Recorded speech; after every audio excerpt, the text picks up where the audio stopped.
Alrighty, so I've had a number of people reach out to me inquiring about their InBody scans and how to interpret them, what their normative values should be, how to set goals based off their InBody scan. So I thought what would be helpful is if I go over an InBody scan, go over the basics and the fundamentals. That way it may help you discern your results and decide what's the best course of action for you. So I'm going to just share my screen here on an old InBody scan. So this is an InBody scan for a 28-year-old male. They're 6'2", as we can see up at the top. And now what you can see is that this InBody sheet may look a little bit different from the one that yours has. This is it captures a few more metrics, including cellular, water mass, and whatnot. So I kind of highlighted the main things that we ought to talk about. So let's just kind of start from the top over and work down through this sheet here. So if we look at the top right corner here where it says body fat and lean mass control. Now what you may notice on your sheet is this section over here may have plus or minus with a number right there.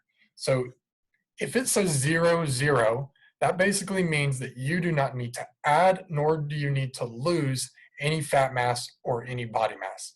You are at your ideal kind of homeostatic space for your body composition. So this is just a suggestion based on the ratio of weight, body fat mass, and lean body mass, which we'll talk about in a minute. So this gives you a general suggestion. If there's a negative sign by it, that means you need to lose. If there's a positive sign, that means you need to gain. Ordinarily, for most of us, it's going to have a negative sign on the body fat mass area and a positive sign on the lean mass area. Basically, if it says you need to lose 10 pounds of fat mass and you need to gain 5 pounds of fat mass, you only have a net loss of 5 pounds. You're just converting some of that fat mass into skeletal muscle mass. Now, the next thing down is basal metabolic rate. That's this number right here. Basal metabolic rate is essentially the number of calories you burn in a day just by existing. For example, if you were to wake up and lay on the couch all day long and didn't move, you would burn that number of calories in that box. This is often a lot lower than most of us think. So, we've all heard that 2,000 calorie a day is kind of the norm. For this individual, that is sort of the case. But for a lot of us, it may be a good bit lower than that, especially as we get older, that metabolic rate slows down. And so there's only one way to influence our basal metabolic rate. You can think of this as metabolism. The only way that we can scientifically and physiologically change our metabolic rate is by gaining muscle mass. Now, muscle mass at its core is essentially how large each individual muscle fiber is. And the only way to gain muscle mass is to strength train. And now there's always a lot of confusion behind strength training and exercise in general. So we'll talk about that in a minute. But what we're talking about with muscle mass is the individual fiber size goes through a process what's called hypertrophy. Hypertrophy is essentially taking a muscle fiber that may be as big around as my pinky and then making it as big around as my pointer finger. So it's increasing in cross-sectional size area, right? So the way our body adapts is based on the type of exercise we do will help determine muscle mass. So for example, if you are a runner or a cyclist or somebody who does cardiovascular work, stair stepper, biking, running, things like that, that will not change muscle mass. I hate to say it. I know everybody looks at cardio and says, well, I've got all this, weight to lose. I need, and I want to gain muscle mass. I need a cardio train. Not true.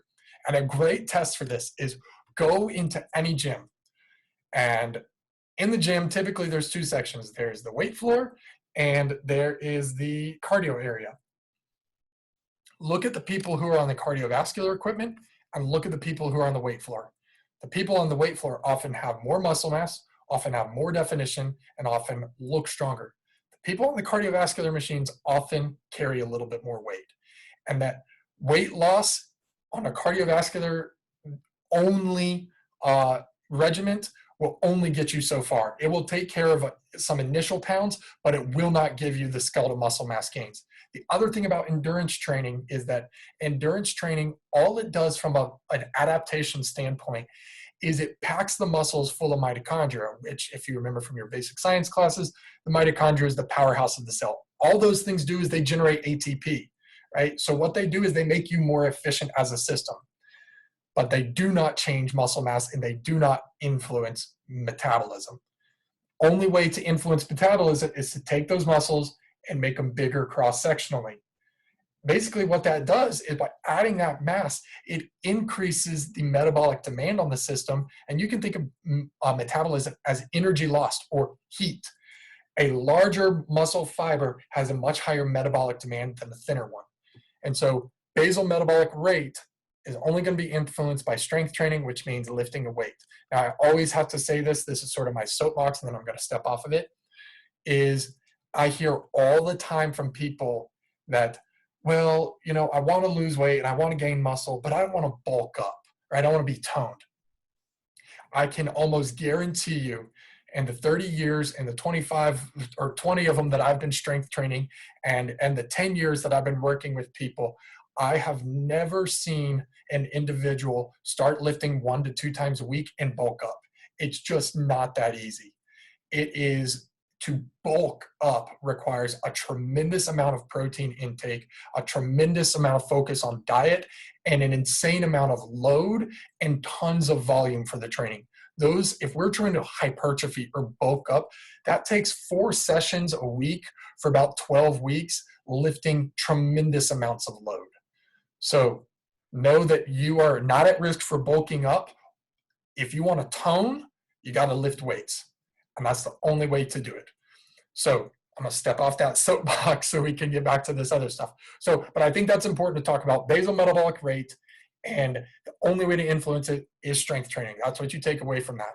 So then if we go over to the side here, so a few things to kind of just look at right here is in these boxes down here under where it says obesity analysis.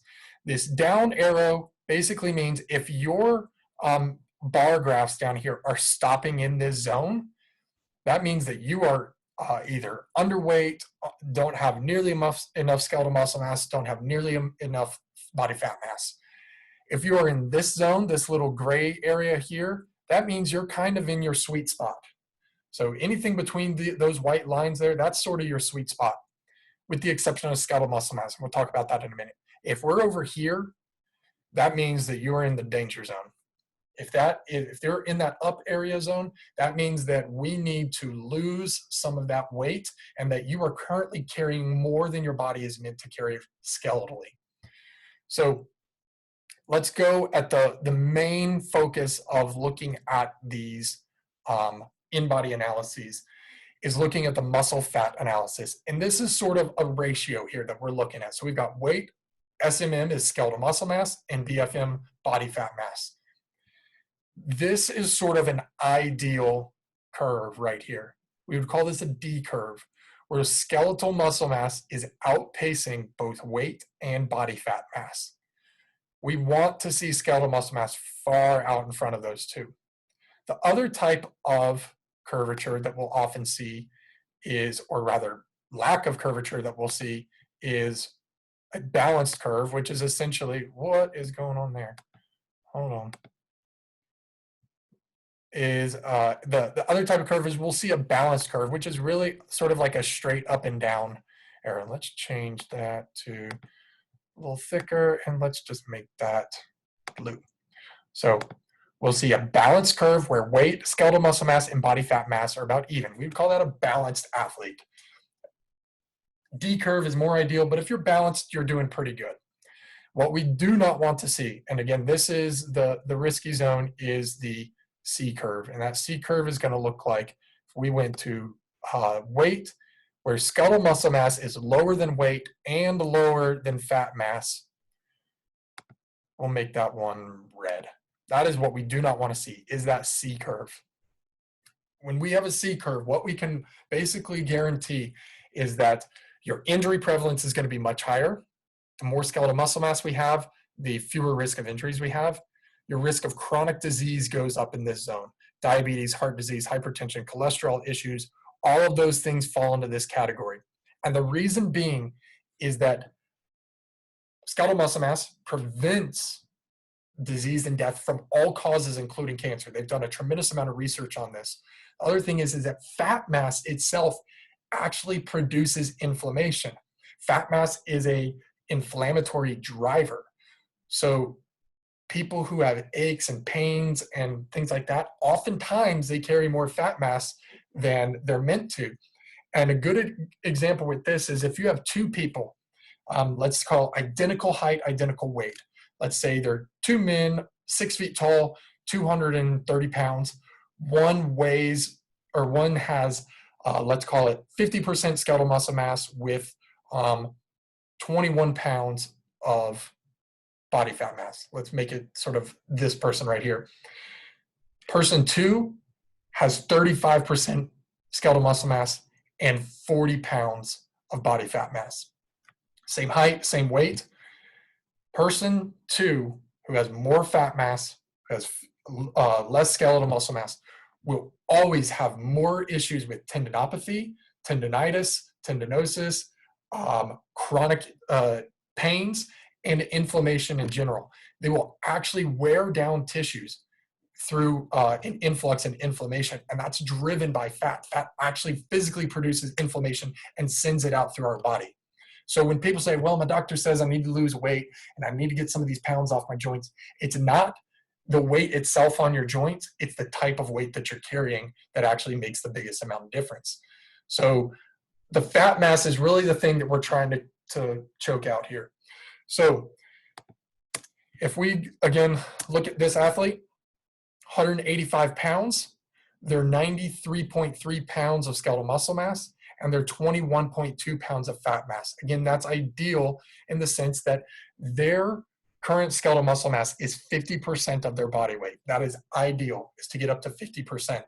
So the way you calculate that is take 93.3 and divide it by 185.1, right? That's how you're going to arrive at that percentage. So do that to your own metrics there and see where you're at. The goal for this is to get, for females, at least to 45, for males, at least to 50. Ideally, both are at 50. And know that this takes time. This takes a lot of focus on that strength training that we talked about. So in a typical training program, if you wanted to lose, let's call it 10 pounds, let's go back over here to basal metabolic rate. Know that 3,500 pounds, or excuse me, 3,500 calories equals a pound. And I'm just going to type that out right here. So 3,500 kcals equals 1 lb. So if I want to lose 1 pound a week, that means I need to be burning more than 500 calories a day than I am intaking. So I need to be in a deficit of 500 calories a day. So knowing your basal metabolic rate is a great baseline. What that doesn't take into account is the number of pounds or the number of calories that you're burning just by moving, exercising, playing tennis, playing whatever it is that you do. It's not taking into account those calories. That's where you need to get a fitness tracker to actually give you a little bit more accurate measurements of that. And that would be called active calories. So if my goal is to lose 10 pounds and I want to lose a pound a week, I need to consume fewer than 3,500 calories a week, or be in a deficit rather of 3,500 calories a week, or a deficit of 500 calories per day. That's the easiest sort of equation to make that happen. 1 to 2 pounds a week is probably the most realistic place to be to consistently lose that week over week. Now know that if you're carrying a lot of fat mass, that's just free energy in your body. So you actually probably need to enter into a bit of a starvation state to actually start really burning it, and your body actually saying, hold on, we need to start tapping into this fat mass to actually burn this weight and use the weight that's on our body. So a well-rounded program to get you where you want to be, the American College of Sports Medicine recommends 150 to 200 minutes a week of intense cardiovascular work. Intense cardiovascular work constitutes things like rowing, cycling, running. It does not include walking unless you're walking at a very difficult pace. For example, 120 minutes of walking is equivalent to about 25 minutes of running. So there's a huge discrepancy between those two. So if you go out and you walk for an hour, you probably didn't actually burn as much as you thought that you were going to burn. So 150 minutes a week of relatively intense cardiovascular work, that's 30 minutes a day or 50 minutes 3 times a week of relatively intense work. Now, I would never encourage somebody who's not a runner to go out and start running. That's a recipe for an injury. Aside from the endurance training, the ACSM also recommends 2 to 3 days of strength training per week, which includes 36 hours of recovery between sessions. Then that guideline also includes balance and flexibility training 3 times a week for about 20 minutes. So the emphasis for you to really gain the skeletal muscle mass is going to be on the strength training. If you don't have experienced strength training, that's where you need to get with a personal trainer or get to a PT where they can assess you. And if you have injuries or pain or things like that, you need an assessment to see, okay, what are the things I should focus on if I have a bad back or a bad knee or whatever it is you may have issues with. Having somebody point you in the right direction would be a good place to start. So aside from that, what else is on this sheet is you'll get a segmental mass. Basically, we want each of those from a segmental lean mass to be over 100%. Is between 100 and 115 is right at the sweet spot. Anything less than 100, that means you're not carrying enough muscle mass on those extremities. So you really need to work on gaining muscle mass in those extremities. And then at the very bottom here, this is basically this individual's second scan. You can see they actually lost 2 pounds, but they gained 3 pounds of skeletal muscle mass, lost 4 pounds of percent body fat. And, you know, for this individual, we would actually recommend not getting much lower on the fat mass side of things. And they really want to keep that percent body fat in that healthy zone. There is such a thing as too much body fat and such a thing as too little body fat. You need a little bit of reserve in case you get sick or things like that. That's where your body starts tapping into for those energy reserves. So I hope that clarifies any questions about these InBodies. If that doesn't answer your questions, then feel free to reach out to me and I can go over yours, but that should cover pretty much the basics there. So again, in summary, this is going to tell you how much you need to lose or gain. This is going to tell you how many calories you burn per day at rest. This is going to be your little, either your C curve, balance curve, or your D curve. Again, we want that D curve. We want to see everybody at least at 45% with the goal of getting everyone at least or ultimately to 50%. Keep the body fat mass low, but keep it in that sweet spot. And we want segmental lean mass to be over 100% in each category. I hope that helps you guys interpret your InBody scan.